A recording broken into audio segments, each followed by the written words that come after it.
The New York Giants, to their credit, did everything they could possibly do to get John Harbaugh, and they did it. And I don't think that can be like oversold. I think the hype around the success the Giants have had in getting this man to coach their team is vital. I really do. I think it's unbelievable that they're the team that went out and got him. As Dan Orlovsky is going to pop in, he's got a hat on today. Courtney Cronin is hosting with us from Chicago, so you can put that on. What hat do we have there? Family Forever. Yeah. Oh, I like that. That's a nice hat. Yeah, that's cool. A nice hat. Dan Orlovsky, ESPN NFL analyst, joining us here on Unsportsmanlike. Are you surprised that John Harbaugh picked the Giants? No, absolutely not. It's the New York Giants. It's one of the kind of blue bloods of the NFL, and they've got a young stud quarterback. So if you're looking at places and you're saying, okay, what are the things that are important for me as a coach that is experienced, has got great leadership, understands what it looks like? And so, all right, I want to, an organization that at least has a past of understanding the right way to do things, and it's been a part of their fabric. And I want a young, cheap quarterback. And then there's other pieces on this football team. We all know about the defensive line in Malik. So I'm not surprised. My guess is that he probably has a little bit of an inkling that Green Bay and LaFleur are more than likely going to work things out and figure out a way to get back on the same page and get their deal done. I would have thought if he had word that Green Bay seemed to be heading towards a split, then he would have held out for Green Bay. But I think him signing in New York gives me, at least personally, a thought that LaFleur is going to stay. All right, Dan, you said that one of the attractive points for the Giants was that they have a young stud quarterback, and we're divided here. Courtney and I think that because you have a young stud quarterback and you see so many of these quarterbacks get paired with the right coach and they have immediate success, that's what's expected in New York. We see it with Caleb and Ben Johnson. We've seen it with Liam Cohen and Trevor Lawrence, etc. Evan thinks that the measure of success is just to bring stability to the organization. So in your mind, what does success look like for Harbaugh there? Win right away. Mm-hmm. Harbaugh is not wired to just let's have stability. I mean, this guy has been a Super Bowl winning coach. He's been number one seeds. They've won the division multiple times. So I think, and I don't believe it's unrealistic, for that in New York. There's pieces there, and so I think it's going to be immediately contending to win the division and be a playoff football team. Absolutely. And my questions, going forward, and I've asked that this week, is who's your offensive coordinator, who's your defensive coordinator? Because he's got ties to both Greg Roman and Todd Monken. It seems like it's going to be Monken for I would have preferred Monken just because I think he's got more pass game concepts that work well. So this is an offensive line that does need pieces, but it's not that far away. They performed better than they had in this past year. Defensive line is fantastic. I want to know who the defensive coordinator is. Zach Gore, the past 2 years in Baltimore, has had 2 stretches where the defense has been absolutely horrific. So I do think that bears the question, but no question about it. I think it's going to be expected to win at least contending playoff football team caliber games for first year. We were told through a lot of different reports that he would have carte blanche from who he brings in with his coaching staff, and we've heard obviously Todd Monken's name come to the light today, but also that he would have been able to pick his own GM. So what does this say that he's signing up to work with Joe Schoen about his confidence in Joe Schoen being able to build this roster to his vision?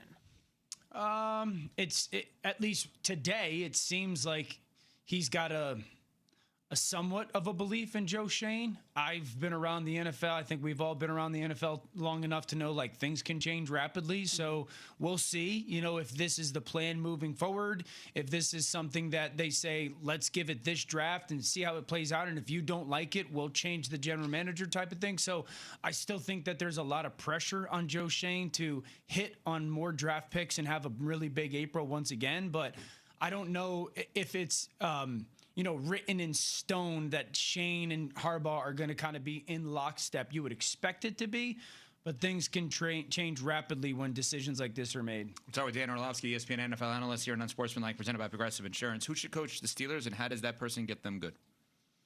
Yeah, I mean, I think my starting point with this one was if things went sour in Green Bay, it would have been Matt LaFleur. If it's not that case, and it doesn't seem like, at least today, it's going to be that, I think the Steelers have to take a step back and go, do we want to continue to have the identity of old school, defensive, tough, physical, or do we want to try something different? Mr. Rooney, who's hiring this next coach, I don't believe he's ever been the man to hire the head coach. So this is a little bit of new territory for him. You're going to have all the names out there, the Chris Shulas, the Jesse Minters, the Brian Floreses. Those are all defensive guys. Who is the offensive coordinator for me in those conversations are a huge deal. I would be shocked if it was a Kevin Stefanski just because of the inner division. He'd be the next offensive person or offensively inclined person. So, I think for Pittsburgh, how do they get better? I would say this, because there's a theory of it's a rebuild. No, it's not. It's not in Pittsburgh. One, they have, I think, 5 picks in the top 100 this year. That's not rebuild. That's immediately get impactful players. I think they have top 10 cap space in the next 2 seasons. They don't have a ton of money allocated next year. So it'll be interesting to see who they pick. But philosophy-wise, if it's leaning offense or defense, there's way more defensive people to choose from. Dan, let's go back to offensive coordinators. Kevin Patullo out in Philly. You've been putting great stuff out there about what you've seen from this Eagles offense this year.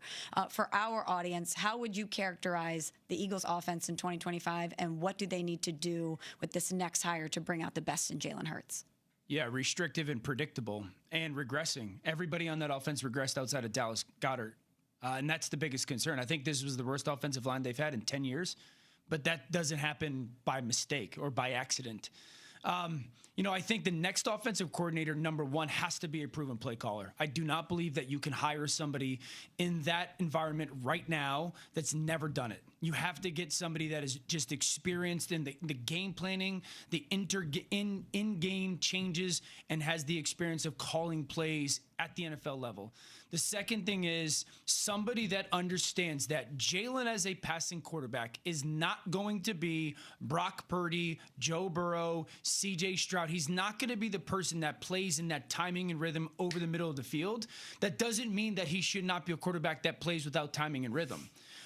But you have to build your pass game around his strengths, try to mitigate some of the things that maybe aren't the strengths of his, which is, again, throwing on time over the middle of the field. There has to be a significant growth in the pass game concepts. And, I can't, this is, the things that you hear, but these for years has been the Nick Sirianni quote unquote offense. I think there needs to be a step away from that.